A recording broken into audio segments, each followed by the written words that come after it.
Good evening friends, welcome back to Sneha Sangama Kannada channel. ನಾನು ನಿಮ್ಮ ಗೆಳತಿ ವೀಣಾ. ನಿಮಗೆಲ್ಲರಿಗೂ ಮೊದಲನೇದಾಗಿ ನಮ್ಮ ನಾಡ ಹಬ್ಬ ದಸರಾ ಹಬ್ಬದ ಹಾರ್ದಿಕ ಶುಭಾಶಯಗಳು. ಈ 9 ದಿನಗಳು ತುಂಬ ಶಕ್ತಿಯುತವಾಗಿರುತ್ತೆ. ಈ ದಿನಗಳಲ್ಲಿ ನೀವು ಹೆಚ್ಚು ಹೆಚ್ಚು ಅಫರ್ಮೇಷನನ್ನು ಹೇಳ್ಕೊಂಡ್ರೆ ಮತ್ತು ತುಂಬ ಪಾಸಿಟಿವಿಟಿಯಿಂದ ಇದ್ದರೆ ನಿಜವಾಗ್ಲೂ ತುಂಬ ಒಳ್ಳೆಯದಾಗುತ್ತೆ ಫ್ರೆಂಡ್ಸ್. ಹಿಂದಿನ ಒಂದು ವಿಡಿಯೋದ ಕಮೆಂಟ್ಗಳಲ್ಲಿ ಹೆಚ್ಚಿನ ಸಂಖ್ಯೆಯಲ್ಲಿ ಆರ್ಥಿಕ ಸಂಕಷ್ಟದ ಬಗ್ಗೆನೇ ಕೆಲವೊಂದು ಮೆಸೇಜ್ಗಳು ಬಂತು. ಅದನ್ನು ನೋಡಿದಾಗ ನಂಗೆ ತುಂಬ ಮನಸ್ಸಿಗೆ ನೋವಾಯಿತು. ನಾವು ಯೂನಿವರ್ಸ್ ನಮಗೆಲ್ಲ ಶಕ್ತಿಯನ್ನು ಕೊಟ್ಟಿದ್ದಾಗ್ಯೂ ಸಹ ಕೆಲವರಿಗೆ ಪಾಪ ಅದನ್ನು ಬಳಸ್ಕೊಳ್ಳಾಗ್ದಲೆ ಎಷ್ಟು ಕಷ್ಟದಲ್ಲಿದ್ದಾರಲ್ಲ. ಕೆಲವರು ಹಣ ಕಳ್ಕೊಂಡಿದ್ದೀವಿ ಅಂತ ಹೇಳಿದ್ರು, ಕೆಲವರು ತುಂಬ ಕಷ್ಟದಲ್ಲಿದ್ದೀವಿ ಅಂತ ಹೇಳಿದ್ರು. ಅವಾಗ ನನಗನ್ಸಿದ್ದು, ಮೊದಲನೇದಾಗಿ ನಾವು ಹೊಟ್ಟೆ ತುಂಬಿದ್ರೆ ಆಮೇಲೆ ಏನು ಬೇಕಾದರೂ ಮಾಡ್ಬೋದು ಅಲ್ವಾ. ಹಾಗಾಗಿ ಮೊದಲು ಆರ್ಥಿಕವಾಗಿ ನಮ್ಮ ಸುಪ್ತಪ್ರಜ್ಞಾ ಮನಸ್ಸಿನ ಶಕ್ತಿಯನ್ನು ಬಳಸ್ಕೊಂಡು ಆರ್ಥಿಕವಾಗಿ ಹೇಗೆ ನಾವು ಸಬಲರಾಗಬಹುದು ಅನ್ನೋದನ್ನ ನಾನು ಫಸ್ಟ್ ಹೇಳಬೇಕಾಗಿತ್ತು. ಆದರೆ ನಾನು ಈಗ ಹೇಳ್ತಾ ಇದ್ದೀನಿ ಫ್ರೆಂಡ್ಸ್. ಇವಾಗ ನಾವು ಹಣದ ಒಂದು ಇದ್ರ ಬಗ್ಗೆನೇ ತಿಳ್ಕೊಳ್ಳೋಣ. ಸುಪ್ತಪ್ರಜ್ಞಾ ಮನಸ್ಸಿನ ಶಕ್ತಿಯನ್ನು ಬಳಸಿ ನಾವು ಹೇಗೆ ಸಂಪತ್ತನ್ನು ಆಕರ್ಷಿಸಬಹುದು ಅಂತ ಹೇಳಿ ಈ ವಿಡಿಯೋದಲ್ಲಿ ಮಾತಾಡ್ತಾ ಹೋಗೋಣ ಫ್ರೆಂಡ್ಸ್. ಈ ಒಂದು ವಿಡಿಯೋದ ಉಪಯೋಗವನ್ನು ನೀವೆಲ್ಲರೂ ಪಡ್ಕೊಳ್ಬೇಕು ಅಂತ ಹೇಳಿ ನಾನು ಬಯಸ್ತೀನಿ. ನೋಡಿ, ಒಂದು ವೇಳೆ ನೀವು ಆರ್ಥಿಕ ಸಂಕಷ್ಟದಲ್ಲಿದ್ದರೆ, ಆತಂಕದಿಂದ ದಿನವನ್ನು ನೂಗ್ತಾ ಇದ್ರೆ, ನಿಮ್ಮ ಸುಪ್ತಪ್ರಜ್ಞಾ ಮನಸ್ಸಿಗೆ ನೀವು ಸದಾ ಸಮೃದ್ಧವಾಗಿದ್ದೀರಿ ಅನ್ನುವಂತಹ ವಿಶ್ವಾಸವನ್ನು ಮೂಡಿಸಿಲ್ಲ ಅಂತ ಅರ್ಥ. ವಾರದಲ್ಲಿ ಕೆಲವೇ ಗಂಟೆ ಕೆಲಸ ಮಾಡಿ ಬಹಳಷ್ಟು ಹಣವನ್ನು ಸಂಪಾದಿಸುವ ವ್ಯಕ್ತಿಗಳ ಬಗ್ಗೆ ನೀವು ಕೇಳಿರಬಹುದು ಮತ್ತು ನೋಡಿರಬಹುದು. ಅವರು ಹೆಚ್ಚು ಶ್ರಮ ಪಡೋದಿಲ್ಲ. ಶ್ರೀಮಂತರಾಗುವುದಕ್ಕೆ ಬೆವರು ಸುರಿಸಿ ದುಡಿಯೋದು ಮತ್ತೆ ತೀವ್ರ ಪರಿಶ್ರಮ ಪಡೋದೇ ಮಾರ್ಗ ಅಂತ ಹೇಳಿ ಭಾವಿಸ್ಬೇಕಾದ ಅಗತ್ಯ ಇಲ್ಲ. ಅದು ನಿಜವಾಗಿದ್ದಲ್ಲಿ ಬೆಳಗಿನಿಂದ ಸಂಜೆವರೆಗೆ ಕೂಲಿ ಮಾಡುವಂತಹ ಶ್ರಮಿಕ ವರ್ಗ ಬಡವರಾಗಿಯೇ ಉಳಿತಿರ್ಲಿಲ್ಲ ಅಲ್ವಾ. ಕೆಲಸ ಮಾಡುವುದು ಒಂದು ಖುಷಿ ಆಗಿರ್ಬೇಕೇ ಹೊರತು ಅನಿವಾರ್ಯದ ಹೊಟ್ಟೆ ಒರೆಯುವಂತಹ ಒಂದು ದುಡಿಮೆ ಆಗಬಾರದು. ಒಬ್ಬ ದೊಡ್ಡ ಬಿಸ್ನೆಸ್ ಮ್ಯಾನ್ ಬಹಳ ಐಷಾರಾಮಿ ಜೀವನವನ್ನು ನಡೆಸ್ತಾರೆ. ಹಣ ಅವರ ಬಳಿ ತಾನಾಗಿ ಹರಿದು ಬರುತ್ತೆ. ಅದು ಹೇಗೆ ಸಾಧ್ಯ ಅಂತ ಹೇಳಿ ಅವರನ್ನೊಮ್ಮೆ ಪ್ರಶ್ನಿಸಿದಾಗ ಅವರ ಉತ್ತರ ಏನಾಗಿತ್ತಪ್ಪ ಅಂದ್ರೆ, ಅಪಾರ ಸಂಪತ್ತಿಗೆ ನಾನು ಹಕ್ಕುದಾರನೆಂದು ನನ್ನ ಸುಪ್ತಪ್ರಜ್ಞಾ ಮನಸ್ಸಿಗೆ ವಿಶ್ವಾಸವನ್ನ ನೀಡಿದ್ದೇನೆ. ಅದೇ ಮುಂದಿನ ಕೆಲಸವನ್ನ ನೋಡ್ಕೊಳ್ತಾ ಇದೆ ಅಂತ ಹೇಳಿದ್ರು. ಹಾಗಂತ ಅವರೇನೋ ಬಹಳ ಮಹತ್ವಾಕಾಂಕ್ಷಿ ಕ್ರಿಯೇಟಿವ್ ವ್ಯಕ್ತಿ ಅಂತ ಹೇಳಿ ಏನೋ ಅನ್ಕೊಳ್ಬೇಡಿ. ಹಾಗೇನು ಇಲ್ಲ.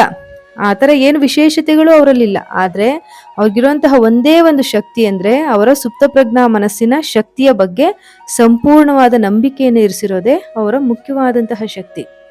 ಅದೇ ಆತನನ್ನ ಶ್ರೀಮಂತನನ್ನಾಗಿಸಿದೆ. ಅಂದರೆ ಶ್ರೀಮಂತರಾಗೋದಕ್ಕೆ ವಿಶೇಷವಾದ ಟ್ಯಾಲೆಂಟ್ ಏನು ಬೇಕಾಗಿಲ್ಲ ಅಂತ ಗೊತ್ತಾಯಿತು ಅಂತ ಅನ್ಕೊಳ್ತೀನಿ. ಹಾಗೇನಾದ್ರೂ ಆಗೋದಿದ್ರೆ ಬಹಳಷ್ಟು ಟ್ಯಾಲೆಂಟೆಡ್ ವ್ಯಕ್ತಿಗಳು ಎಲೆಮರೆಕಾಯಿಯಂತೆ ಬಡತನದ ಬದುಕನ್ನೇ ಬದುಕಿ ಹೋಗ್ತಾ ಇರಲಿಲ್ಲ ಅಲ್ವಾ. ಸೇಮ್ ಟ್ಯಾಲೆಂಟ್ ಇರುವಂತಹ ರೂಪ, ಅದೇ ತುಂಬಾ ಚೆಂದಾದ ರೂಪ ಇರುವಂತಹ 3 ಜನ ಒಂದೇ ಬಾರಿ ಸಿನಿಮಾ ಕ್ಷೇತ್ರಕ್ಕೆ ಬಂದ್ರೆ ಅದರಲ್ಲಿ ಒಬ್ರು ಸ್ಟಾರ್ ಆಗಬಹುದು, ಒಬ್ರು ಆವರೇಜ್ ಯಶಸ್ಸನ್ನ ಕಾಣಬಹುದು, ಮತ್ತೊಬ್ರು ಒಂದೇ ಸಿನಿಮಾಗೆನೆ ತೆರೆಮರೆಗೆ ಸರಿದು ಹೋಗ್ಬೋದು. ಏಕೆ ಹೀಗಾಯ್ತು?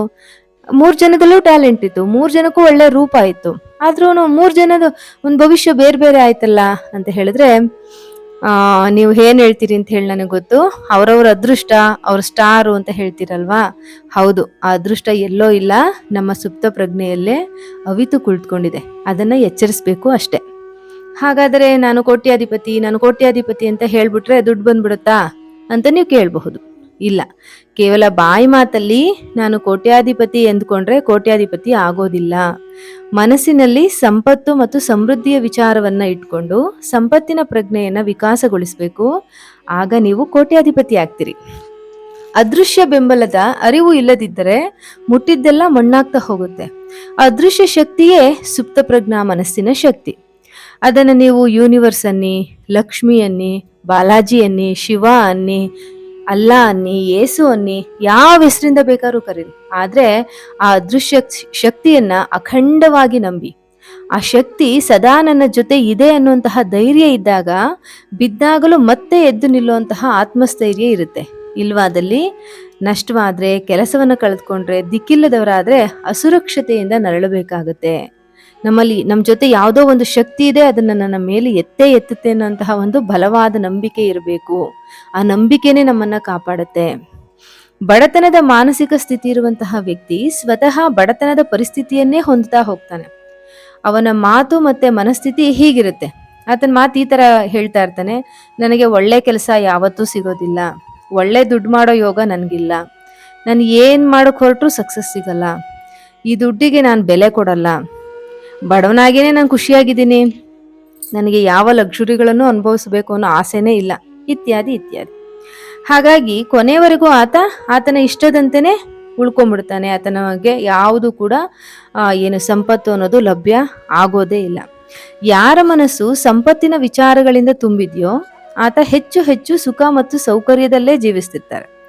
ಯೂನಿವರ್ಸ್ನಲ್ಲಿ ನಮಗೆ ಬೇಕಾದಂತಹ ಎಲ್ಲವೂ ಇದೆ. ಯಾರೂ ಬಡತನದಲ್ಲಿ ಬದುಕಬೇಕು ಅಂತ ಹೇಳಿ ದೇವರು ಬಯಸೋದಿಲ್ಲ. ಪ್ರತಿಯೊಬ್ಬರೂ ಸಂಪತ್ತನ್ನ ಮತ್ತು ಬಯಸಿದಂತಹ ಪ್ರತಿ ವಸ್ತುವನ್ನು ಕೂಡ ಪಡೆಯೋದಿಕ್ಕೆ ಸಾಧ್ಯ ಇದೆ. ಅದನ್ನ ನಾವು ಅರ್ಥ ಮಾಡ್ಕೊಳ್ಬೇಕು ಅಷ್ಟೆ. ಸಂಪತ್ತಿನ ಪ್ರಜ್ಞೆಯನ್ನ ವಿಕಸನಗೊಳಿಸುವಂತಹ ಸೂಕ್ತ ವಿಧಾನ ಯಾವುದು ಅಂತ ಹೇಳಿದ್ರೆ, ಸಂಪತ್ತು ಮತ್ತು ಸಫಲತೆ, ವೆಲ್ತ್ ಅಂಡ್ ಸಕ್ಸಸ್, ಇದು ಎಲ್ಲರೂ ಬಯಸುವಂತಹ ಅಂಶಗಳು. ಇದನ್ನ ಈಸಿಯಾಗಿ ಪಡಿಬೇಕಾ? ಇದಕ್ಕೆ ತುಂಬಾ ಈಸಿ. ಪ್ರತಿದಿನ 3-4 ಬಾರಿ ಕನಿಷ್ಠ 5 ನಿಮಿಷ ಈ 2 ಶಬ್ದಗಳನ್ನ ಪಠಿಸ್ತಾ ಇರಿ. ಏನು? ಸಂಪತ್ತು ಸಫಲತೆ, ಸಂಪತ್ತು ಸಫಲತೆ, ಅಥವಾ wealth and success, wealth and success. ನಮ್ಮ ಮನಸ್ಸಿಗೆ ಯಾವ ಭಾಷೆ ಹೆಚ್ಚು ಹತ್ತಿರವಿರುತ್ತೋ ಆ ಭಾಷೆನಲ್ಲಿ ಹೇಳ್ಕೊಳ್ಳಿ. ನಿಮ್ಗೆ ಇಂಗ್ಲಿಷ್ ತುಂಬಾ ನಿಮ್ಮ ಮನಸ್ಸಿಗೆ ಹತ್ತಿರವಾಗಿದೆ, ಅದ್ರಲ್ಲಿ ಹೇಳ್ಕೊಂಡಾಗ ನಿಮ್ಗೆ ಒಳ್ಳೆ ಭಾವನೆ ಬರುತ್ತೆ ಅಂದ್ರೆ ಇಂಗ್ಲಿಷ್ ನಲ್ಲಿ ಹೇಳ್ಕೊಳ್ಳಿ ವೆಲ್ತ್ ಅಂಡ್ ಸಕ್ಸಸ್ ಅಂತ. ಇಲ್ಲ ಕನ್ನಡವೇ ತುಂಬಾ ಅಪ್ಯಾಯಮಾನವಾಗಿದೆ, ಅದು ಹೇಳ್ಕೊಂಡ್ರೆ ನಮ್ಮ ತುಂಬಾ ಮನಸ್ಸಿಗೆ ಇಳಿಯುತ್ತೆ ಅಂತ ಹೇಳಿದ್ರೆ ಸಂಪತ್ತು ಮತ್ತೆ ಸಫಲತೆ ಅಂತ ಹೇಳ್ಕೊಳ್ಳಿ. ಕನಿಷ್ಠ 5 ನಿಮಿಷ ದಿನದಲ್ಲಿ 3-4 ಬಾರಿ ಈ 1-2 ಶಬ್ದಗಳನ್ನ ಉಚ್ಚರಿಸ್ತಾನೆ ಇರಿ. ಈ ಶಬ್ದಗಳಲ್ಲಿ ಒಂದು ಅದ್ಭುತವಾದಂತಹ ಶಕ್ತಿ ಇದೆ. ಇವು ಸುಪ್ತಪ್ರಜ್ಞಾ ಮನಸ್ಸಿನ ಆಂತರಿಕ ಶಕ್ತಿಯ ಪ್ರತಿನಿಧಿಗಳಾಗಿವೆ. ಈ ಪದಗಳ ಮೂಲಕ ಪ್ರಬಲ ಶಕ್ತಿಯುತವಾದ ಬ್ಲೂ ಪ್ರಿಂಟ್ ಅನ್ನ ನಿಮ್ಮ ಸುಪ್ತ ಪ್ರಜ್ಞೆಗೆ ನೀವು ರವಾನಿಸ್ತೀರಿ. ಆಮೇಲೆ ನಿಮ್ಮ ಇಚ್ಛೆ ಪ್ರಕೃತಿಯೊಂದಿಗೆ ಸಂಯೋಗ ಹೊಂದಿ ನಿಮ್ಮ ಬದುಕಿನಲ್ಲಿ ಪ್ರಕಟವಾಗತೊಡಗುತ್ತೆ. ನಾನು ಶ್ರೀಮಂತನಾಗಿದ್ದೇನೆ ಎಂಬ ಪದ ಬಳಕೆ ಮಾಡದೆಯೇ ಕೇವಲ ಸಂಪತ್ತು ಮತ್ತು ಸಫಲತೆ ಅನ್ನುವಂತಹ ಪದಗಳ ಬಳಕೆ ಮಾತ್ರದಿಂದ ನಿಮ್ಮ ಸುಪ್ತ ಪ್ರಜ್ಞೆಯ ಒಳಗೆ ಅದರ ಭಾವನೆ ಪ್ರಬಲವಾಗುತ್ತಾ ಹೋಗುತ್ತೆ. ಆ ಒಂದು ಮ್ಯಾಜಿಕ್ ಅನ್ನು ನೀವು ಖಂಡಿತವಾಗ್ಲೂ ಅನುಭವಿಸ್ಬೇಕು. ಸಂಪತ್ತಿನ ಭಾವನೆಯಿಂದ ಸಂಪತ್ತು ಉತ್ಪನ್ನವಾಗುತ್ತೆ, ಬಡತನದ ಭಾವನೆಯಿಂದ ಬಡತನ ಉತ್ಪನ್ನವಾಗುತ್ತೆ. ನಮ್ಮ ಸುಪ್ತಪ್ರಜ್ಞಾ ಮನಸ್ಸು ಒಂದು ಬ್ಯಾಂಕ್ನ ರೀತಿ. ಅಲ್ಲಿ ನಾವು ಏನನ್ನ ಜಮಾ ಮಾಡ್ತೀವಿ ಅದನ್ನ ಅದು ಹೆಚ್ಚಿಸ್ತಾ ಹೋಗುತ್ತೆ. ಅದಕ್ಕೆ ಬಡ್ಡಿ, ಚಕ್ರಬಡ್ಡಿ ಎಲ್ಲ ಕೊಡುತ್ತೆ, ಡಬಲ್ ಮಾಡುತ್ತೆ. ಅದು ಏನ್ ಬೇಕಾದ್ರೂ ಆಗಿರ್ಬೋದು. ನಾವ್ ಏನನ್ನ ಜಮಾ ಮಾಡ್ತೀವಿ ಅದನ್ನ ಕೊಡುತ್ತೆ. ಅದು ನೋವನ್ನ ಜಮಾ ಮಾಡಿದ್ರೆ ಮತ್ತಷ್ಟು ನೋವನ್ನ ಕೊಡುತ್ತೆ, ದ್ವೇಷವನ್ನ ಜಮಾ ಮಾಡಿದ್ರೆ ಮತ್ತಷ್ಟು ದ್ವೇಷ, ಫೇಲ್ಯೂರ್ ಆಗಿದ್ರೆ ಮತ್ತಷ್ಟು ಫೇಲ್ಯೂರ್, ಸಂಪತ್ತಾಗಿದ್ರೆ ಮತ್ತಷ್ಟು ಸಂಪತ್ತು. ನೋಡಿ, ನಿಮ್ಮ ಸುಪ್ತ ಪ್ರಜ್ಞಾ ಮನಸ್ಸಿನಲ್ಲಿ ಏನನ್ನು ಡೆಪಾಸಿಟ್ ಮಾಡಕ್ ಇಷ್ಟಪಡ್ತೀರಿ ನೀವೇ ಡಿಸೈಡ್ ಮಾಡಿ. ನಿಮ್ಮ ಆಯ್ಕೆ ಶಾಂತಿ, ಸಂಪತ್ತು ಮತ್ತೆ ಸಫಲತೆನೇ ಆಗಿರ್ಲಿ ಅಂತ ಹೇಳಿ ನಾನು ಹಾರೈಸ್ತೀನಿ ಮತ್ತೆ ಆಸೆ ಪಡ್ತೀನಿ. ಫ್ರೆಂಡ್ಸ್, ಸಂಪತ್ತಿನ ಸಂಕಲ್ಪ ಮಾಡಿಯೂ ವಿಫಲರಾಗೋದು ಏಕೆ? ನಾನು ಸಂಪತ್ತಿನ ಒಂದು ಸಂಕಲ್ಪವನ್ನು ಮಾಡ್ತಾನೆ ಇದ್ದೀನಿ. ನಾನು ತುಂಬಾ ಈ ರೀತಿ ವಿಡಿಯೋಸ್ನೆಲ್ಲ ನೋಡಿದ್ದೀನಿ. ಹಾಗಾಗಿ ನಾನು ಐ ಆಮ್ ರಿಚ್ ಅಂತ ಹೇಳ್ಕೊಳ್ತಿದ್ದೀನಿ, ನಾನು ಶ್ರೀಮಂತ ಅಂತ ಹೇಳ್ಕೊಳ್ತಿದ್ದೀನಿ, ಅದನ್ನೇ ಮತ್ತೆ ಮತ್ತೆ ಹೇಳ್ಕೊಳ್ತಾ ಇದ್ದೀನಿ. ಆದ್ರೂ ಕೂಡ ನನಗೆ ಯಾವುದೇ ರೀತಿ ಪಾಸಿಟಿವ್ ಆದಂತಹ ರಿಸಲ್ಟ್ ಸಿಕ್ಕಿಲ್ಲ ಅಂತ ಕೆಲವರು ಅಂದ್ಕೊಳ್ಬಹುದು, ಅಥವಾ ಕೆಲವ್ರ ಜೀವನದಲ್ಲಿ ಅದು ಘಟಿಸ್ತಿರ್ಬೋದು. ಅದಕ್ಕೆ ಏನು ಕಾರಣ ಮತ್ತೆ ಅದಕ್ಕೆ ಪರಿಹಾರ ಏನು ಅಂತ ಹೇಳಿ ನಾವು ತಿಳ್ಕೊಳ್ತಾ ಹೋಗೋಣ. ಕೆಲವರು ಹೇಳ್ತಾರೆ, ತಿಂಗಳುಗಟ್ಟಲೆಯಿಂದ ನಾನು ಶ್ರೀಮಂತನಾಗಿದ್ದೇನೆ, ಸಕ್ಸಸ್ಫುಲ್ ವ್ಯಕ್ತಿಯಾಗಿದ್ದೇನೆ ಅಂತ ಹೇಳ್ತಾ ಬಂದಿದ್ರು, ಯಾವುದೇ ಪರಿಣಾಮ ಆಗಿಲ್ಲ ಅಂತ. ಏಕೆ ಹೀಗಾಯ್ತು ಅಂತಂದ್ರೆ, ಅವರು ಪ್ರತಿ ಸಲ ನಾನು ಶ್ರೀಮಂತನಾಗಿದ್ದೇನೆ ಅಂತ ಅಂದ್ಕೊಂಡಾಗ್ಲೂ ಕೂಡ ಮನಸ್ಸಿನೊಳಗೆ ಅಯ್ಯೋ ನಾನೆಲ್ಲಿ ಶ್ರೀಮಂತನಾಗಿದ್ದೇನೆ, ಸುಮ್ಮನೆ ಹೀಗೆ ಹೇಳ್ತಾ ಇದ್ದೀನಿ ಅಂತ ಹೇಳಿ ಹೇಳ್ಕೊಳ್ತಿರ್ತಾರೆ. ಅದು ಪ್ರಕಟವಾಗಿ ಅವ್ರು ಹೇಳ್ದಿದ್ರು ಅದು ಆ ಫೀಲಿಂಗ್ ಅವರಲ್ಲಿ ಇರುತ್ತೆ. ನಿಮ್ಗೆಲ್ಲ ಗೊತ್ತಿರಬಹುದು, ನಮ್ಮ ಪ್ರಬಲವಾದ ಭಾವನೆಯನ್ನ ಮಾತ್ರ ನಮ್ಮ ಸುಪ್ತ ಪ್ರಜ್ಞಾ ಮನಸ್ಸು ಸ್ವೀಕರಿಸುತ್ತೆ. ಹಾಗಾದ್ರೆ ಅವ್ರ ಪ್ರಬಲವಾದ ಭಾವನೆ ಯಾವುದು? ನಾನು ಶ್ರೀಮಂತನಾಗಿದ್ದೀನಿ ಅನ್ನೋ ಮಾತು ಸುಳ್ಳು, ನಾನು ಬಡತನದಲ್ಲಿ ಇದ್ದೀನಿ ಅನ್ನೋದೇ ಸತ್ಯ ಅನ್ನೋದು ಅವ್ರ ಪ್ರಬಲವಾದ ಭಾವನೆ. ಹಾಗಾಗಿ ಆ ಭಾವನೆಯನ್ನೇ ಸುಪ್ತ ಪ್ರಜ್ಞಾ ಮನಸ್ಸು ಸ್ವೀಕರಿಸುತ್ತೆ. ಅವರಲ್ಲಿ ಪ್ರಬಲವಾಗಿರೋದು ಬಡತನದ ಭಾವನೆ. ಬಾಯಿ ಮಾತಲ್ಲಿ ಮಾತ್ರ ತಾನು ಶ್ರೀಮಂತ ಅಂತ ಹೇಳಿ ಅಂದ್ಕೊಂಡ್ರೆ ಅದ್ ಫಲಿಸೋದಾದ್ರೂ ಹೇಗೆ? ಇಲ್ಲಿ ಎಲ್ಲ ಕೆಲವ್ರು ಯಾರು ಅದರಲ್ಲಿ ಫೇಲ್ಯೂರ್ ಆಗ್ತಿದ್ದಾರೆ, ಅವ್ರು ಮಾಡ್ತಿರುವಂತಹ ತಪ್ಪು ಸಹ ಇದೇನೆ. ಇಲ್ಲಿ ಇನ್ನೂ ಒಂದು ಪ್ರಶ್ನೆ ಬರುತ್ತೆ, ನಾನು ನೈಜವಾಗಿ ಬಡತನದಲ್ಲಿ ಬೇಯ್ತಾ ಇದ್ದೀನಿ, ಹೌದು, ನನ್ನ ಹತ್ರ ಯಾವುದಕ್ಕೂ ಹಣ ಇಲ್ಲ, ಆದ್ರೂ ನಾನು ಶ್ರೀಮಂತನಾಗಿದ್ದೇನೆ ಅಂತ ಹೇಳಿ ಹೇಗೆ ಮನಪೂರ್ವಕವಾಗಿ ಹೇಳ್ಕೊಳ್ಳೋದಿಕ್ ಸಾಧ್ಯ? ಅದು ಸುಳ್ಳಾಗುತ್ತಲ್ವಾ? ಅದನ್ನ ಮನಸ್ಸು ಹೇಗೆ ನಂಬೋದಿಕ್ ಸಾಧ್ಯ ಅಂತ ಹೇಳಿ. ಇದಕ್ಕೆ ಉತ್ತರ ನಾನು ಹೇಳೋದೇನು ಅಂತ ಅಂದ್ರೆ, ಅಖಂಡವಾದ ನಂಬಿಕೆ. ಇಡೀ ಯೂನಿವರ್ಸ್ ನಲ್ಲಿ ಸಂಪತ್ತು ತುಂಬಿದೆ, ನಾನು ಯೂನಿವರ್ಸ್ ನ ಮಗು, ಆ ಸಂಪತ್ತಿನ ಮೇಲೆ ನನಗೆ ಅಧಿಕಾರ ಇದೆ, ಅದನ್ನು ಪಡೆದೇ ತೀರ್ತೀನಿ ಅನ್ನುವಂತಹ ಅಖಂಡ ನಂಬಿಕೆ ಇದ್ದಾಗ ಹೇಳುವಂತಹ ಶಬ್ದಗಳಿಗೆ ಒಂದು ಶಕ್ತಿ ಬರುತ್ತೆ. ಆ ಶಕ್ತಿಯ ತರಂಗಗಳು ನಿಮ್ಮ ಸುಪ್ತ ಪ್ರಜ್ಞೆಯನ್ನ ಆಸ್ ವೆಲ್ ಆಸ್ ಯೂನಿವರ್ಸ್ ಅನ್ನ ಮುಟ್ಟಿ ಅದನ್ನೇ ಅನುರಣನಗೊಳಿಸುತ್ತೆ, ನಿಮ್ಮ ಆಸೆ ಫಲಿಸುತ್ತೆ. ಒಬ್ಬ ವ್ಯಕ್ತಿ ಹೇಳ್ತಾರೆ, ನಾನು ಶ್ರೀಮಂತನಾಗಿದ್ದೇನೆ ಅಂತ ಹೇಳಿ ಹೇಳಿ ಸುಸ್ತಾಯ್ತು ವಿನಃ ಯಾವ ಪರಿಣಾಮ ಕೂಡ ಆಗ್ಲಿಲ್ಲ. ಬದಲಾಗಿ ಪರಿಸ್ಥಿತಿ ಮತ್ತಷ್ಟು ಬಿಗಡಾಯಿಸಿದೆ. ನನಗೆ ನೀವು ಹೇಳ್ದಾಗ್ಲೇ ಗೊತ್ತಿತ್ತು ಇದೆಲ್ಲ ಸತ್ಯ ಅಲ್ಲ ಅಂತ ಹೇಳಿ ಹೇಳ್ತಾರೆ.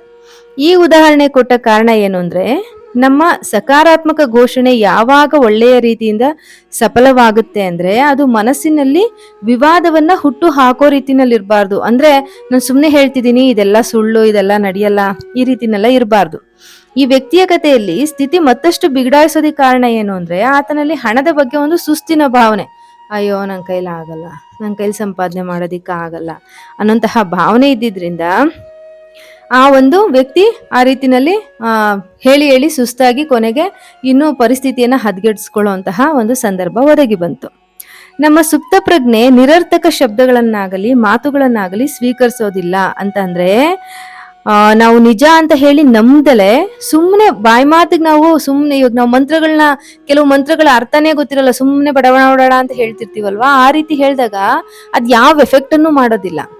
ಬದಲಾಗಿ ಆ ಮಂತ್ರದ ಅರ್ಥವನ್ನ ತಿಳ್ಕೊಂಡು ನಾವು ಹೇಳಿದಾಗ ಅದು 1000 ಪಟ್ಟು ಹೆಚ್ಚು ಶಕ್ತಿಯುತವಾಗುತ್ತೆ. ಈಗ ಒಂದು ಗಾಯತ್ರಿ ಮಂತ್ರನೇ ಇರ್ಬೋದು, ಅದನ್ನ ಹೇಳ್ಕೊಂಡಾಗ ಅದ್ರ ಅರ್ಥ ನಮಗೆ ಗೊತ್ತಿರ್ಬೇಕು. ಗೊತ್ತಿದ್ದಾಗ ಮಾತ್ರ ಅದು ಒಂದೊಂದು ಪದವನ್ನು ಉಚ್ಚರಿಸ್ಬೇಕಾದ್ರೂ ಕೂಡ ಆ ಶಕ್ತಿ ನಮ್ಮಲ್ಲಿ ತುಂಬ್ತಾ ಹೋಗುತ್ತೆ. ಗೊತ್ತಿಲ್ದಿರ ಹೇಳಿದಾಗ ಅದು ಏನು ಹೆಚ್ಚಿನ ಫಲವನ್ನ ಕೊಡೋದಿಲ್ಲ. ಹಾಗೇನೆ ನಾವು ಅಫರ್ಮೇಶನ್ಗಳನ್ನ ಸುಮ್ಮನೆ ಹೇಳ್ತಾ ಹೋದ್ರೆ ಏನೂ ಪ್ರಯೋಜನ ಇಲ್ಲ. ಅದರಲ್ಲಿ ಅಖಂಡವಾದಂತಹ ನಂಬಿಕೆ ಇರಬೇಕು. ಅದನ್ನ ಹೇಳ್ಕೊಂಡ್ ಕೂಡ್ಲೆ ಹಾಗೆ ಆಗಿದೆ ಅನ್ನುವಂತಹ ಭಾವನೆ ನಮ್ಮಲ್ಲಿ ಉಕ್ಕಿ ಬರಬೇಕು. ಆ ಪುಳಕವನ್ನ ನಾವು ಅನುಭವಿಸ್ಬೇಕು. ಆಗ ಮಾತ್ರ ಅದು ನಮ್ಮ ಸುಪ್ತ ಪ್ರಜ್ಞಾ ಮನಸ್ಸಿನ ಆಳಕ್ಕೆ ಇಳಿಯುತ್ತೆ. ನೀವು ಯಾವುದನ್ನ ನಿಜಕ್ಕೂ ಸತ್ಯ ಅಂತ ಹೇಳಿ ಪರಿಗಣಿಸ್ತಿರೋ ಕೇವಲ ಅದನ್ನ ಮಾತ್ರ ಸುಪ್ತ ಪ್ರಜ್ಞೆ ಸ್ವೀಕರಿಸುತ್ತೆ. ಸಂಪತ್ತಿನ ತಡೆಗೆ ಇರುವಂತಹ ಕೆಲವು ಸಾಮಾನ್ಯ ಕಾರಣಗಳನ್ನ ಈಗ ನೋಡ್ತಾ ಹೋಗೋಣ ಫ್ರೆಂಡ್ಸ್. ಯಾವಾಗ್ಲೂ ಬಡತನವನ್ನೇ ಚಿಂತಿಸೋದು. ಬಡತನ, ಅಯ್ಯೋ ನಮ್ಗೆ ಅದಕ್ಕೆ ಸಾಕಾಗಲ್ಲ, ಇದು ಸಾಕಾಗ್ತಿಲ್ಲ, ನನ್ನ ಹತ್ರ ಅದಿಲ್ಲ ಇದಿಲ್ಲ ಅಂತ ಹೇಳಿ ಯಾವಾಗ್ಲೂ ಬಡತನವನ್ನೇ ಚಿಂತಿಸೋದು, ತನ್ನ ಬಳಿ ಕೊರತೆ ಇದೆ ಅನ್ನೋಂತಹ ಭಾವನೆಯಲ್ಲೇ ಜೀವಿಸೋದು. ಎಷ್ಟೇ ಇರ್ಲಿ, ಇಲ್ಲ ನನ್ಗೆ ಇನ್ನೂ ಸಾಕಾಗ್ತಿಲ್ಲ, ಇನ್ನಷ್ಟು ಇರ್ಬೇಕಿತ್ತು, ಮತ್ತಷ್ಟು ಇರ್ಬೇಕಿತ್ತು, ನಾನು ಇನ್ನೂ ಅವ್ರು ಕಂಪೇರ್ ಮಾಡಿದ್ರೆ ನಾನು ಬಡವನಾಗಿದ್ದೀನಿ, ಅವ್ರು ಕಂಪೇರ್ ಮಾಡಿದ್ರೆ ನನ್ನ ಹತ್ರ ಅದಿಲ್ಲ ಇದಿಲ್ಲ ಅಂತ ಹೇಳಿ ಯಾವಾಗ್ಲೂ ಕೊರತೆಯಿಂದನೇ ಜೀವಿಸೋದು ಕೂಡ ಸಂಪತ್ತಿನ ತಡೆಗೆ, ಸಂಪತ್ತು ನಮ್ಮ ಕಡೆಗೆ ಹರಿದು ಬರದೇ ಇರೋದಕ್ಕೆ ಒಂದು ಪ್ರಬಲವಾದ ಕಾರಣ ಆಗುತ್ತೆ. ಯಾವಾಗ್ಲೂ ಕೊರತೆಯ ಮಾತುಗಳನ್ನೇ ಆಡೋದು. ಬಾಯ್ ಬಿಟ್ರೆ ಇವ್ರು ಹೇಳೋದು ಬರೀ ಕೊರತೆ, ಅದಿಲ್ಲ ಇದಿಲ್ಲ, ಈ ರೀತಿ ಕೊರತೆ ಮಾತುಗಳನ್ನೇ ಆಡೋದ್ರಿಂದನೂ ಕೂಡ ಸಂಪತ್ತು ನಮ್ಮ ಕಡೆಗೆ ಬರೋದಿಲ್ಲ. ಎಲ್ಲದಕ್ಕೂ ನಮ್ಮ ಬಳಿ ಇಲ್ಲ ಎನ್ನುವ ಮಾತನ್ನ ಆಡೋದು. ಎಲ್ಲದಕ್ಕೂ ಅವ್ರ ಉತ್ತರ ಏನು? ದುಡ್ಡಿಲ್ಲ, ಮನೆಯಲ್ಲಿ ರೇಷನ್ ಇಲ್ಲ, ಬಾಳ್ನಲ್ಲಿ ನೆಮ್ಮದಿ ಇಲ್ಲ, ಖುಷಿ ಇಲ್ಲ, ಅದಿಲ್ಲ ಇದಿಲ್ಲ. ಒಟ್ಟಾರೆ ಇವ್ರ ಬಾಯಿನಲ್ಲಿ ಇದೆ ಅನ್ನೋ ಮಾತೇ ಬರಲ್ಲ. ಬಾಯಿ ಬಿಟ್ರೆ ಬರೋದು ಇಲ್ಲ ಅನ್ನೋ ಮಾತು. ಇಲ್ಲ ಅಂದಾಗ ಯೂನಿವರ್ಸ್ ಕೂಡ ನಿನಗೆ ನಾನು ಏನನ್ನು ಕೊಡೋದಿಲ್ಲ ಅಂತ ಹೇಳಿ ಕೈ ಬಿಟ್ಬಿಡುತ್ತೆ. ಇದು ಕೂಡ ಸಂಪತ್ತಿನ ತಡೆಗೆ ಒಂದು ದೊಡ್ಡದಾದಂತಹ ಕಾರಣ. ಅವ್ರ ಹತ್ರ ಹಾಕೊಳ್ಳೋದಿಕ್ ಒಳ್ಳೆ ಬಟ್ಟೆಗಳಿದ್ರೂ ಕೂಡ ಹರಿದೋಗಿರೋ ಬಟ್ಟೆ, ಹೊಲ್ದಿರೋ ಬಟ್ಟೆಗಳನ್ನ ಹಾಕೊಂಡು ಓಡಾಡೋದು. ಇದು ಕೆಲವರಲ್ಲಿ ನಾವು ಗಮನಿಸುವಂತಹ ವಿಚಾರ. ಅದೇನು ಅಂತ ಗೊತ್ತಿಲ್ಲ, ಅದ್ ಯಾಕೆ ಆತರ ಮಾಡ್ತಾರೋ ಗೊತ್ತಿಲ್ಲ. ಒಳ್ಳೊಳ್ಳೆ ಬಟ್ಟೆಗಳಿರುತ್ತೆ, ಕೊಂಡ್ಕೊಳ್ಳೋ ಶಕ್ತಿ ಕೂಡ ಇರುತ್ತೆ, ಆದ್ರೂ ಕೂಡ ಹರಿದ ಬಟ್ಟೆಗಳನ್ನೇ ಹಾಕೊಂಡು ಓಡಾಡ್ತಿರ್ತಾರೆ. ಇದು ಕೂಡ ಸಂಪತ್ತಿನ ತಡೆಗೆ ಒಂದು ಕಾರಣವಾಗುತ್ತೆ. ಮುರಿದು ಹೋದ ವಸ್ತುಗಳನ್ನ ಬಳಸೋದು. ಅದು ಮುರಿದೋಗಿರುತ್ತೆ, ಅದನ್ನ ಹೇಗೋ ಒಂಚೂರು ರಿಪೇರಿ ಮಾಡಿ ಮತ್ತೆ ಮತ್ತೆ ಅದನ್ನೇ ಬಳಸೋದು. ಅವ್ರ ಹತ್ರ ಅದನ್ನ ಕೊಂಡ್ಕೊಳಕ್ ಬೇರೆದನ್ನ ತಗೊಳಕ್ ಶಕ್ತಿ ಇದ್ದಾಗ್ಯೂ ಆ ರೀತಿ ಮಾಡ್ತಾ ಹೋದ್ರೆ ಅದು ಖಂಡಿತವಾಗ್ಲೂ ಸಂಪತ್ತಿನ ತಡೆಗೆ ಕಾರಣ ಆಗುತ್ತೆ. ಅನಗತ್ಯ ವಸ್ತುಗಳನ್ನ ಮನೆಯಲ್ಲಿ ಶೇಖರಿಸಿ ಇಡೋದು. ಗುಜರಿಗೆ ಹಾಕೋಕೆ ಯೋಗ್ಯವಾದಂತಹ ಅಥವಾ ಬಿಸಾಕೋದಿಕ್ ಯೋಗ್ಯವಾದಂತಹ ವಸ್ತುಗಳನ್ನ ಅನಗತ್ಯವಾಗಿ ಮನೆಯಲ್ಲಿ ಶೇಖರಿಸಿ ಇಡ್ತಾ ಹೋಗೋದ್ರಿಂದ ನೆಗೆಟಿವಿಟಿಯನ್ನ ನಾವೇ ಮನೆಯಲ್ಲಿ ಶೇಖರಿಸಿದಂತೆ ಆಗುತ್ತೆ. ನೆಗೆಟಿವಿಟಿ ಯಾವಾಗ ನಮ್ಮ ಮನೆಯಲ್ಲಾಗಿರ್ಬೋದು, ಮನಸ್ಸಿನಲ್ಲಾಗಿರ್ಬೋದು ಹೆಚ್ಚಾಗ್ತಾ ಹೋಗುತ್ತೆ, ಅದು ನಮ್ಮ ಎಲ್ಲಾ ರೀತಿಯ ಏಳ್ಗೆಗೂ ಕೂಡ ಅಡೆತಡೆಯನ್ನ ಉಂಟು ಮಾಡುತ್ತೆ. ಹಾಗಾಗಿ ಆ ರೀತಿ ಯಾವುದೇ ವಸ್ತುಗಳು ಅನಗತ್ಯ ಅನ್ಸಿದಂತಹ ವಸ್ತುಗಳನ್ನ ಇಮ್ಮಿಡಿಯೇಟ್ ಆಗಿ ಅದನ್ನ ಅಲ್ಲಿಂದ ಹೊರಗಡೆ ಹಾಕುವಂತಹ ಕೆಲಸ ಆಗ್ಬೇಕು. ಅಂತಹ ವಸ್ತುಗಳನ್ನ ಕೊಂಡ್ಕೊಳ್ಳೋಕೆ ಅಂತಾನೆ ಜನಗಳಿರ್ತಾರೆ, ಅಥವಾ ಇಸ್ಕೊಳ್ಳೋಕೆ ಜನಗಳಿರ್ತಾರೆ. ಅವರಿಗೆ ಕೊಟ್ಬಿಡಿ, ನಿಮಗೆ ಏನ್ ಅವಶ್ಯಕತೆ ಇದೆ ಅದನ್ನ ಮನೆಯಲ್ಲಿ ಇಟ್ಕೊಂಡ್ರೆ ಸಾಕಾಗುತ್ತೆ. ಕೊಳ್ಳುವಂತಹ ಶಕ್ತಿ ಇದ್ರೂ ಕೂಡ ಸೆಕೆಂಡ್ ಹ್ಯಾಂಡ್ ವಸ್ತುಗಳನ್ನ ಕೊಂಡ್ಕೊಳ್ಳೋದು, ಕಡಿಮೆ ಬೆಲೆ ವಸ್ತುಗಳನ್ನೇ ಇಷ್ಟಪಡೋದು, ಅವ್ರಿಗೆ ಅದಕ್ಕಿಂತ ಅತ್ಯುತ್ತಮವಾದ ವಸ್ತುಗಳನ್ನ ಕೊಂಡ್ಕೊಳ್ಳೋಕ್ ಶಕ್ತಿ ಇದೆ, ಹಣನೂ ಇದೆ, ಆದ್ರೂ ಕೂಡ ಇನ್ನು ಕೆಳಗಡೆಗೆ ಹೋಗೋದು. ಈ ರೀತಿ ಮಾಡೋದ್ರಿಂದ ನಮ್ಮ ಸುಪ್ತ ಪ್ರಜ್ಞೆ ಏನು ಹೇಳುತ್ತೆ, ಈ ವ್ಯಕ್ತಿಗೆ ಇನ್ನೂ ಹೆಚ್ಚಿನ ಹಣ ಏನು ಬೇಕಾಗಿಲ್ಲ, ಸಾಕು ನೋಡಿ, ಇಷ್ಟು ಸೆಕೆಂಡ್ ಹ್ಯಾಂಡ್ ತಗೊಂಡ್ರೆ ಸಾಕು, ಸೊ ಇವನ್ಗೆ 3 ಲಕ್ಷ ಕೊಟ್ರೆ ಸಾಕು, 10 ಲಕ್ಷ 15 ಲಕ್ಷ ಏನು ಕೊಡೋ ಅವಶ್ಯಕತೆ ಇಲ್ಲ. ಅವ್ರಿಗೆ ಏನೋ 100-150 ರೂಪಾಯಿ ಒಂದು ಶರ್ಟ್ ತಗೋತಾರೆ ಸಾಕು. ಆ ಶರ್ಟ್ಗೋಸ್ಕರ ನಾವು 2-3 ಸಾವಿರ ರೂಪಾಯಿ ಬಳಸುವಂತಹ ಒಂದು ಶಕ್ತಿಯನ್ನ ಆತನ ಕೊಡದೇ ಇದ್ರೆ ಏನು ಚಿಂತೆ ಇಲ್ಲ. ಈ ರೀತಿ ನಮ್ಮ ಸಬ್ ಕಾನ್ಶಿಯಸ್ ಮೈಂಡ್ಗೆ ನಾವೇ ಹೇಳ್ದಂಗಾಗತ್ತೆ. ಮತ್ತೆ ಕೊಳಕಾಗಿರೋದು, ಅದು ವ್ಯಕ್ತಿ ಆಗಿರಬಹುದು, ಮನೆ ಆಗಿರ್ಬಹುದು. ಕೊಳಕಾಗಿರೋದು ಇದು ತುಂಬಾ ಮುಖ್ಯವಾದ ಅಂಶ. ನಮ್ಮ ಸಂಪತ್ತು ನಮ್ಮ ಕಡೆಗೆ ಬರ್ದೇ ಇರೋದಕ್ಕೆ ಕಾರಣ. ಏಕೆಂತಂದ್ರೆ ಕೊಳಕಾಗಿರೋ ಸ್ಥಳದಲ್ಲಿ ಲಕ್ಷ್ಮಿ ವಾಸಿಸೋದಿಲ್ಲ ಅಂತ ಹೇಳ್ತಿರ್ತಾರೆ, ನಿಮಗೆ ಗೊತ್ತಿರಬಹುದಲ್ವಾ. ಅದು ಆಧ್ಯಾತ್ಮಿಕವಾಗಿನೂ ಮತ್ತೆ ನೈಜವಾಗಿನೂ ಕೂಡ ಹೌದು. ಕೊಳಕುತನ ಎಲ್ಲಿರುತ್ತೋ ಅಲ್ಲಿ ಯಾವುದೇ ರೀತಿ ಪಾಸಿಟಿವಿಟಿ ಇರಲ್ಲ. ಹಾಗಾಗಿ ಆದಷ್ಟು ಮನುಷ್ಯರು ಕೂಡ ಸ್ವಚ್ಛವಾಗಿರ್ಬೇಕು, ಅವ್ರು ಹಾಕೊಳ್ಳೋ ಬಟ್ಟೆ ಸ್ವಚ್ಛವಾಗಿರ್ಬೇಕು, ಮತ್ತೆ ಅವ್ರು ವಾಸಿಸುವಂತಹ ಪರಿಸರ ಕೂಡ ಸ್ವಚ್ಛವಾಗಿರ್ಬೇಕು. ಹಾಗಿಲ್ದಲೆ ಕೊಳಕಾಗಿದ್ರೆ, ಈ ಮೇಲ್ ನಾನು ಹೇಳ್ದೆ ಅಲ್ವಾ, ಯಾವಾಗ್ಲೂ ನಕಾರಾತ್ಮಕವಾಗಿ ಮಾತಾಡೋದು, ಕೊರತೆಯನ್ನೇ ಅನುಭವಿಸೋದು, ಈ ರೀತಿನಲ್ಲಿ ಮಾಡ್ತಾ ಹೋದಾಗ ಏನಾಗುತ್ತೆ, ಈ ಎಲ್ಲಾ ಕ್ರಿಯೆಗಳು ಕೂಡ ಬಡತನದ ಬ್ಲೂ ಪ್ರಿಂಟ್ ಅನ್ನ ಸ್ಟ್ರಾಂಗ್ ಆಗಿ ನಿಮ್ಮ ಸುಪ್ತ ಪ್ರಜ್ಞೆಗೆ ರವಾನಿಸುತ್ತೆ. ಇವಾಗ ಬಡತನನೇ ಸಾಕು, ಇವ್ರಿಗೆ ಏನು ಸಿರಿತನ ಏನು ಅವಶ್ಯಕತೆ ಇಲ್ಲ ಅನ್ನುವಂತಹ ಒಂದು ಮಾತನ್ನ ಸುಪ್ತ ಪ್ರಜ್ಞೆಗೆ ನಾವೇ ರವಾನಿಸಿದಂತೆ ಆಗತ್ತೆ. ಅದನ್ನೆಲ್ಲ ಬಿಟ್ಟು ಹೊರಗಡೆ ಬನ್ನಿ, ನಿಮಗೆ ಆದಷ್ಟು ಉತ್ತಮವಾದಂತಹ ಜೀವನವನ್ನ ಬದುಕೋದಿಕ್ಕೆ ಪ್ರಯತ್ನಿಸಿ. ಹಾಗಂತ ಸಾಲ ಮಾಡಿ ತುಪ್ಪ ತಿನ್ನಿ ಅಂತ ಹೇಳ್ತಿಲ್ಲ. ನಿಮ್ಮ ಹತ್ರ ಏನಿದೆ ಅದ್ರಲ್ಲೇನೆ ಅತ್ಯುತ್ತಮವಾದಂತಹ ಜೀವನವನ್ನ ನಡೆಸಿ. ಯಾವಾಗ್ಲೂ ಕೂಡ ನಾನು ಶ್ರೀಮಂತನಾಗಿದ್ದೀನಿ ಅನ್ನುವಂತಹ ಮನೋಭಾವನೆಯಲ್ಲಿರಿ. ನನ್ನ ಹತ್ರ ಇಲ್ಲ ಅನ್ನುವಂತಹ ಕೊರತೆಯ ಭಾವನೆಯನ್ನ ಬಿಟ್ಟು ಬಿಡಿ. ನಮಗಿಂತ ಕೆಳಗಡೆ ಇರುವಂತವ್ರು ಬೇಕಾದಷ್ಟು ಜನ ಇದ್ದಾರೆ, ಅಂಥದ್ರಲ್ಲಿ ನಮ್ಮ ಹತ್ರ ಇಷ್ಟಿದ್ಯಲ್ವಾ, ಸೊ ನಾನ್ ಶ್ರೀಮಂತ. ನನ್ಗೇನು ಇವತ್ತು ಹೊಟ್ಟೆ ತುಂಬಾ ಊಟ ನನ್ಗೆ ಸಿಕ್ಕಿದ್ಯಲ್ವಾ, ನಾನ್ ಶ್ರೀಮಂತ. ನನ್ನ ಹತ್ರ ಹಾಕೊಳಕ್ ಒಳ್ಳೆ ಬಟ್ಟೆ ಇದ್ಯಾ, ನಾನ್ ಶ್ರೀಮಂತ. ಅಂದ್ರೆ ನಾವು ಶ್ರೀಮಂತರಾಗಿದ್ದೀವಿ ಅನ್ನುವಂತಹ ಮನೋಭಾವನೆ ಏನಿದೆ, ಆ ಮನೋಭಾವನೆನೆ ನಮ್ಮನ್ನ ಹೆಚ್ಚು ಹೆಚ್ಚು ಶ್ರೀಮಂತರನ್ನಾಗಿಸ್ತಾ ಹೋಗುತ್ತೆ. ಮತ್ತೊಂದು ಮುಖ್ಯ ಕಾರಣ ಹಣದ ಕೊರತೆ ಅಥವಾ ಹಣ ನಮ್ಮನ್ನ ತಲುಪದಲ್ಲೇ ಇರೋದಕ್ಕೆ, ಸಂಪತ್ತಿಗೆ ತಡೆಯನ್ನುಂಟು ಮಾಡುವಂತಹ ಮತ್ತೊಂದು ಮುಖ್ಯವಾದ ಕಾರಣ ಏನು ಅಂತಂದ್ರೆ, ಹಣವಂತರನ್ನ ಅವರ ಶ್ರೀಮಂತಿಕೆಯನ್ನ ಟೀಕಿಸುವಂಥದ್ದು, ನಿಂದಿಸೋದು. ಅವನು ಹೇಗ್ ಸಂಪಾದನೆ ಮಾಡಿದಾನೆ ಅಂತ ಗೊತ್ತು, ನ್ಯಾಯವಾದ ಮಾರ್ಗದಲ್ಲಿ ಅಷ್ಟೆಲ್ಲ ಹಣ ಸಂಪಾದನೆ ಮಾಡೋದಿಕ್ಕಾಗತ್ತಾ, ನಾನು ಆತರ ಹಣ ಸಂಪಾದಿಸ್ಬೋದು, ಆದ್ರೆ ಅದು ನನ್ಗೆ ಇಷ್ಟ ಇಲ್ಲ, ಇಂತಹ ಹಣ ನನಗೆ ಬೇಡ, ಇತ್ಯಾದಿ ಇತ್ಯಾದಿ. ಆತ ಒಳ್ಳೆಯ ಮಾರ್ಗದಲ್ಲಿಯೇ ಸಂಪಾದಿಸಿ ಶ್ರೀಮಂತನಾಗಿದ್ರೂ ಸಹ ತಾವು ಅದನ್ನ ಸಾಧಿಸಲಾಗದೆ ಆಡುವಂತಹ ಮಾತುಗಳಿವು ಅಂತ ಹೇಳಿ ಅನ್ಸೋದಿಲ್ವಾ? ಅಥವಾ ಇನ್ನೊಂದು ಪಾಸಿಬಿಲಿಟಿನೂ ಇಟ್ಕೊಳ್ಳೋಣ, ಆತ ವಾಮ ಮಾರ್ಗದಿಂದ ಅಂದ್ರೆ ಯಾವ್ದೋ ಕೆಟ್ಟ ಮಾರ್ಗದಿಂದನೇ ಸಂಪಾದಿಸಿದಾನೆ ಅಂತ ಅಂದ್ರೂ ಕೂಡ ಅದ್ರ ಬಗ್ಗೆ ಆ ರೀತಿ ನಾವು ಮಾತನಾಡೋದು ಬೇಡ ಅಲ್ವಾ. ಏಕೆಂದ್ರೆ ಸಂಪತ್ತಿನಿಂದ ದೂರ ಓಡಿ ಹೋಗೋದಕ್ಕಿರುವಂತಹ ಎಲ್ಲದಕ್ಕಿಂತ ಮಿಗಿಲಾದ ವಿಧಾನ ಅಂದ್ರೆ ಶ್ರೀಮಂತರ ಬಗ್ಗೆ ವಿಮರ್ಶೆ, ನಿಂದನೆ ಮಾಡೋದು. ನೀವು ನಿಮ್ಮ ಮನಸಾರೆ ಶ್ರೀಮಂತನನ್ನ ದ್ವೇಷಿಸಿದ್ರಿ, ನಿಂದಿಸಿದ್ರಿ ಅಂತ ಹೇಳಿದ್ರೆ ಜೊತೆಗೇನೆ ಶ್ರೀಮಂತಿಕೆಯನ್ನು ಕೂಡ ದ್ವೇಷಿಸ್ತಿದಿರಿ, ಶ್ರೀಮಂತಿಕೆಯನ್ನು ಕೂಡ ನಿಂದಿಸ್ತಿದಿರಿ ಅಂತ ಹೇಳಿ ಅರ್ಥ ಅಲ್ವಾ. ಹಾಗಿದ್ದಾಗ ಶ್ರೀಮಂತಿಕೆ ನಿಮ್ಮನ್ನ ಪ್ರೀತಿಸೋದಿಕ್ಕೆ ಹೇಗ್ ಸಾಧ್ಯ ಆಗುತ್ತೆ?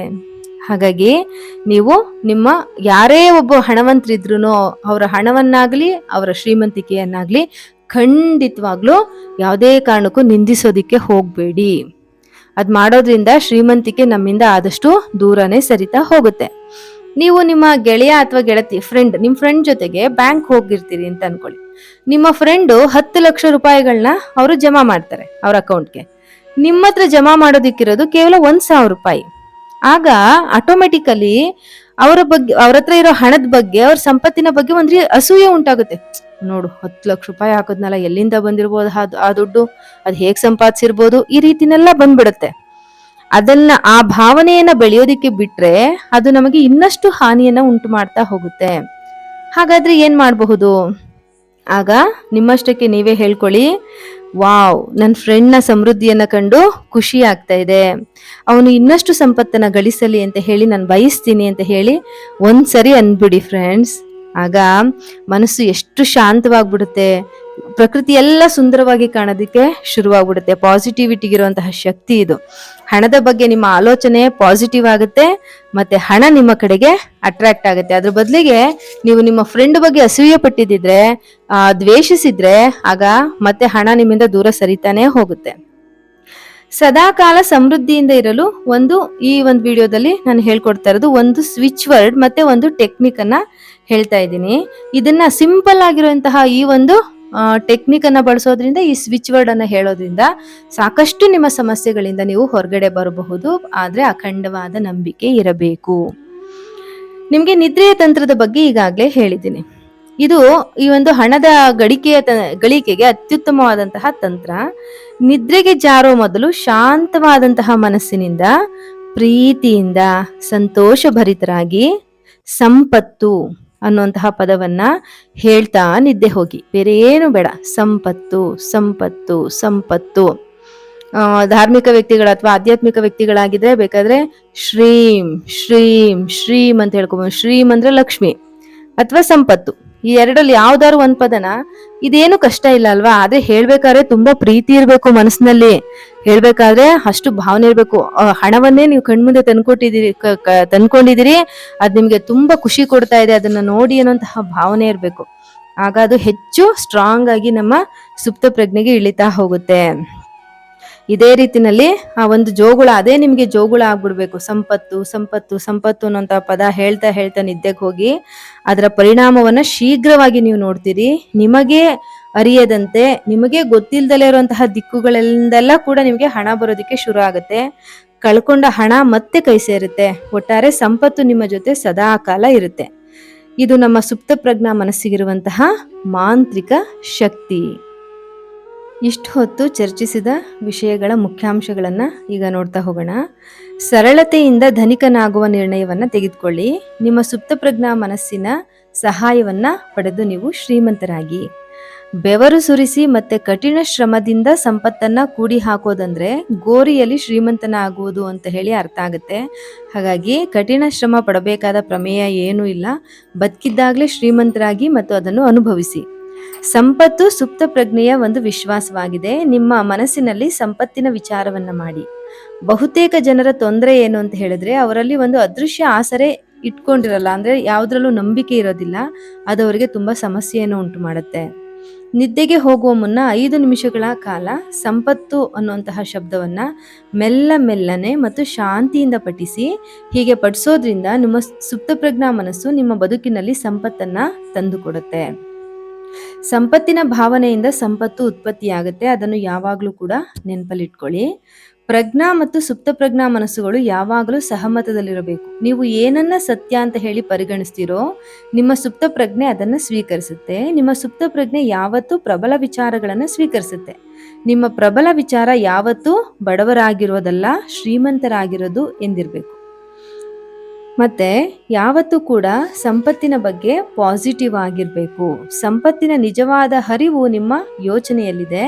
ನಿಮ್ಮ ಒಂದು ಯೋಚನೆಯ ಮೌಲ್ಯ ಲಕ್ಷಾಂತರ ರೂಪಾಯಿ ಕೂಡ ಆಗಬಹುದು. ನಿಮ್ಮ ಸುಪ್ತಪ್ರಜ್ಞಾ ಮನಸ್ಸು ನಿಮಗೆ ನಿಮ್ಮ ಐಚ್ಛಿಕ ವಿಚಾರವನ್ನ ಕೊಡುತ್ತೆ. ಅಂದ್ರೆ ನೀವು ಏನನ್ನ ಬಯಸ್ತೀರಿ ಅದನ್ನೇ ನಿಮ್ಮ ಸುಪ್ತಪ್ರಜ್ಞಾ ಮನಸ್ಸು ನಿಮ್ಗೆ ಕೊಡ್ತಾ ಹೋಗುತ್ತೆ. ಹಾಗಾಗಿ ಸಂಪತ್ತಿನ ಬಗ್ಗೆಲೇ ಸದಾ ಕಾಲವೂ ಕೂಡ ಆಲೋಚನೆಯನ್ನ ಮಾಡಿ. ದ್ವೇಷ ಮತ್ತೆ ಅಸೂಯೆ ಸಂಪತ್ತಿನ ಪ್ರವಾಹದಲ್ಲಿನ ತಡೆಗಳಾಗಿವೆ. ಬೇರೆಯವರ ಸಮೃದ್ಧಿಯನ್ನು ಕಂಡು ಖುಷಿ ಪಡಿ. ಯಾವತ್ತೂ ಕೂಡ ಅದ್ರ ಬಗ್ಗೆ ನೆಗೆಟಿವ್ ಆಗಿ ಮಾತನಾಡೋದಿಕ್ಕೆ ಹೋಗಬೇಡಿ. ಸಂಪತ್ತಿಗಿರುವಂತಹ ತಡೆ ನಿಮ್ಮ ಮನಸ್ಸಿನಲ್ಲೇ ಇರುತ್ತೆ. ನಾನು ಸಂಪತ್ತನ್ನು ಪಡ್ಕೊಳ್ಳೋದಿಕ್ಕೆ ಸಾಧ್ಯ ಇಲ್ಲ, ನಾನು ಶ್ರೀಮಂತನಾಗೋದಿಕ್ಕೆ ಸಾಧ್ಯ ಇಲ್ಲ, ನಾನು ಯಾವಾಗಲೂ ಇದೇ ಸ್ಥಿತಿಲಿರ್ತೀನಿ ಇದು ಅಂದರೆ ಅದಕ್ಕೆ ತಡೆಯನ್ನು ನಾವು ನಮ್ಮ ಮನಸ್ಸಿನಲ್ಲೇ ಹಾಕ್ಕೊಂಡಿರ್ತೀವಿ. ಆ ತಡೆಯನ್ನು ಮೀರಿ ಎಲ್ಲರ ಜೊತೆ ಉತ್ತಮವಾದಂತಹ ಸಂಪರ್ಕವನ್ನು ಹೊಂದಿ ಅಂತಂದರೆ ಅವ್ರು ಶ್ರೀಮಂತರು, ಅವ್ರ ಸಹವಾಸ ನಮಗೆ ಬೇಡ, ಆ ಥರ ಎಲ್ಲ ಏನು ಬೇಡ. ಎಲ್ಲರ ಬಗ್ಗೆ ಪ್ರೀತಿಯಿಂದ ಇರಿ. ಅದೇ ಕ್ಷಣದಲ್ಲಿ ನೀವು ಕೂಡ ಅವರ ರೀತಿಯಲ್ಲೇ ಆಗೋದಕ್ಕೆ ಸಾಧ್ಯ ಆಗುತ್ತೆ. ಹೀಗಾಗಿ ಈ ಸಂಪತ್ತಿನ ಬಗ್ಗೆ ಇನ್ನೂ ಅತ್ಯುತ್ತಮವಾದಂತಹ ವಿಚಾರಗಳನ್ನು ಇನ್ನು ಮುಂದಿನ ವ್ಲಾಗ್ಗಳಲ್ಲಿ ಹೇಗೆ ನಾವು ಮನಿಯನ್ನು ಹೆಚ್ಚು ಹೆಚ್ಚು ಅಟ್ರ್ಯಾಕ್ಟ್ ಮಾಡ್ತಾ ಹೋಗಬಹುದು ಅನ್ನೋಂತಹದ್ದನ್ನು ಮುಂದಿನ ವ್ಲಾಗ್ನಲ್ಲಿ ತಿಳಿಸ್ಕೊಡ್ತೀನಿ ಫ್ರೆಂಡ್ಸ್. ಈ ಒಂದು ವ್ಲಾಗ್ನಲ್ಲಿ ಹೇಳಿರೋ ವಿಚಾರ ಏನು ಕಡಿಮೆ ಅಲ್ಲ. ನೀವು ಒಂದು ಸರಳವಾದಂತಹ ಒಂದು ತಂತ್ರವನ್ನು ಮಾಡೋದ್ರಿಂದ, ಒಂದು ಸರಳವಾದಂತಹ ಒಂದು ಸ್ವಿಚ್ ವರ್ಡನ್ನು, ಒಂದು ಪದವನ್ನು ಉಚ್ಚಾರಣೆ ಮಾಡೋದ್ರಿಂದ ನಿಮ್ಮ ಜೀವನದಲ್ಲಿ ಸಾಕಷ್ಟು ಪಾಸಿಟಿವ್ ಆದಂತಹ ಬದಲಾವಣೆಗಳನ್ನು ನೀವು ಖಂಡಿತವಾಗ್ಲೂ ನೋಡಬಹುದು. ಖಂಡಿತ ಅಂದರೆ ನಾನು ಇದಕ್ಕೆ ಅಶ್ಯೂರೆನ್ಸ್ ಕೊಡ್ತೀನಿ. ಖಂಡಿತವಾಗ್ಲೂ ಕೂಡ ನೀವು ಆ ರೀತಿ ಹೇಳ್ಕೊಳ್ತಾ ಹೋಗಿ ನಿಮ್ಮ ಮನಸ್ಸಿನಲ್ಲಿ ಒಂದು ಸ್ಟ್ರೆಂತ್ ಬರುತ್ತೆ. ಅದು ನಿಮ್ಮನ್ನು ಖಂಡಿತವಾಗ್ಲೂ ಕೂಡ ಆ ಒಂದು ಶ್ರೀಮಂತಿಕೆಯ ಕಡೆಗೆ, ಒಂದು ಸಂಪತ್ತಿನ ಕಡೆಗೆ, ಸಮೃದ್ಧಿಯ ಕಡೆಗೆ ನಡೆಸುತ್ತೆ ಫ್ರೆಂಡ್ಸ್. ನಿಮ್ಮೆಲ್ರಿಗೂ ಕೂಡ ಈ ವಿಡಿಯೋ ಉಪಯುಕ್ತವಾಗಿದೆ ಅಂತ ಹೇಳಿ ಭಾವಿಸ್ತೀನಿ. ದಯವಿಟ್ಟು ಇದರ ಉಪಯೋಗವನ್ನು ಪಡ್ಕೊಳ್ಳಿ. ಒಂದು ಸಾರಿ ಅಲ್ದಿರ 2-3 ಸಾರಿ ಕೇಳಿಸ್ಕೊಂಡು ಅದನ್ನು ನಿಮ್ಮ ಜೀವನದಲ್ಲಿ ಅಳವಡಿಸ್ಕೊಳ್ಳಿ, ಉಪಯೋಗವನ್ನು ಪಡ್ಕೊಳ್ಳಿ ಅಂತ ಹೇಳಿ ಕೇಳ್ಕೊಳ್ತೀನಿ. ವಿಡಿಯೋ ನಿಮಗೆ ಇಷ್ಟವಾಗಿದ್ದರೆ ಲೈಕ್ ಮಾಡಿ, ಶೇರ್ ಮಾಡಿ ಮತ್ತು ತಪ್ಪದೇ ಚಾನಲನ್ನು ಸಬ್ಸ್ಕ್ರೈಬ್ ಮಾಡಿ. ನನ್ನ ಸ್ನೇಹ ಬಳಗವನ್ನು ಸೇರಬೇಕು ಅಂತ ಹೇಳಿ ನಾನು ಇಚ್ಛಿಸ್ತೀನಿ. ನನ್ನ ಸ್ನೇಹ ಬಳಗ ಇನ್ನೂ ದೊಡ್ಡದಾಗಿ ಬೆಳಿಬೇಕು. ನಾನು ಮಾಡ್ತಾ ಇರೋಂತಹ ಈ ವಿಡಿಯೋದ ಉಪಯೋಗ ಎಲ್ರಿಗೂ ಕೂಡ ಸಿಗಬೇಕು ಅನ್ನೋದು ನನ್ನ ಆಸೆ. ಇವತ್ತಿನಿಂದಲೇ ಹೇಳ್ಕೊಟ್ಟಿರುವಂತಹ ತಂತ್ರಗಳನ್ನು ಬಳಸ್ಕೊಂಡು ಇನ್ನೂ ಹೆಚ್ಚು ಸಂಪತ್ತು ಮತ್ತು ಯಶಸ್ಸನ್ನು ನಿಮ್ಮದಾಗಿಸಿಕೊಳ್ಳೋದಕ್ಕೆ ನಿರ್ಧರಿಸಿ. ಒಳ್ಳೆ ಊಟ ಮಾಡಿ, ಚೆನ್ನಾಗಿ ನಿದ್ದೆ ಮಾಡಿ, ಪಾಸಿಟಿವ್ ಆಲೋಚನೆಗಳನ್ನೇ ನಿಮ್ಮ ಮನಸ್ಸಿಗೆ ರವಾನಿಸಿ. ಮತ್ತೆ ಬರ್ತೀನಿ ಫ್ರೆಂಡ್ಸ್ ಮತ್ತೊಂದು ಯೂಸ್ಫುಲ್ ಆದಂತಹ ವಿಡಿಯೋದೊಂದಿಗೆ. ಅಲ್ಲಿವರೆಗೂ ಹೋಗ್ಬರ್ಲಾ ಫ್ರೆಂಡ್ಸ್, ಬಾಯ್.